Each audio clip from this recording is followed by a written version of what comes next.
Israel और Hamas के बीच भीषण युद्ध चल रहा है। इजराइल और हमास दोनों ही एक दूसरे पर पलटवार कर रहे हैं, लेकिन भारत खुले रूप से इजराइल के साथ खड़ा है। भारत आतंकवाद के खिलाफ है, चाहे वो कोई भी देश क्यों ना हो। ऐसा ही भारत ने यहाँ भी किया है।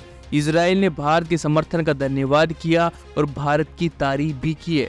इजराइल का मिशन हमास में बैठे आतंकवादियों को खत्म करना है, लेकिन समस्या ये है कि हमास भी इजराइल को आर्थिक और जनहानि पहुंचा रहा है। हमास भी लगातार इजराइल पर हमले कर रहा है, इसलिए इजराइल को अपने नागरिकों की सुरक्षा भी करनी है और भारतीय नागरिकों को वापस भारत भी सुरक्षित भेजना है, क्योंकि इजराइल में लगातार मौतों की संख्या बढ़ रही है और इजराइल में रह रहे नागरिकों को भय और चिंता भी है। इसलिए भारत सरकार ने इजराइल से मिलकर एक मिशन तैयार किया है, जिसके बारे में इस वीडियो में बताएंगे।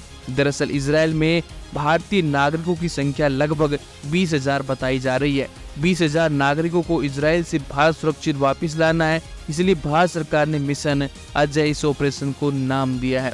इस मिशन के तहत भारत इजराइल में फंसे अपने नागरिकों को वापस भारत लाएगा। इसके लिए भारत सरकार ने विशेष चार्टर प्लान का बंदोबस्त किया है, जिससे इजराइल में फंसे भारतीय नागरिक घर वापसी कर सके, क्योंकि इस समय इजराइल में भारतीयों को रहना सुरक्षित नहीं है। भारतीय नागरिकों को हमास के साथ छिड़े युद्ध के कारण अनेकों मुसीबतों का सामना करना पड़ रहा होगा, लेकिन अब चिंता की कोई बात नहीं, क्योंकि आतंकी हमले के बीच इजराइल में उतरेगी भारतीय सेना और इंडियन सिटीजन को निकाल कर अपने prime minister Narendra Modi ji for launching operation Ajay to bring Indian citizen back from Israel.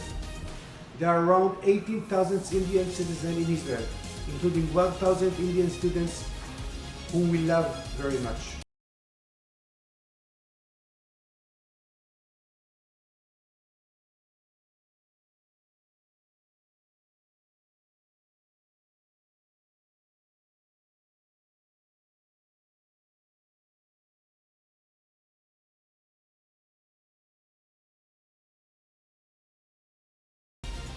We look forward to welcome all of you back in Israel once we win the war against Hamas, ISIS terrorists.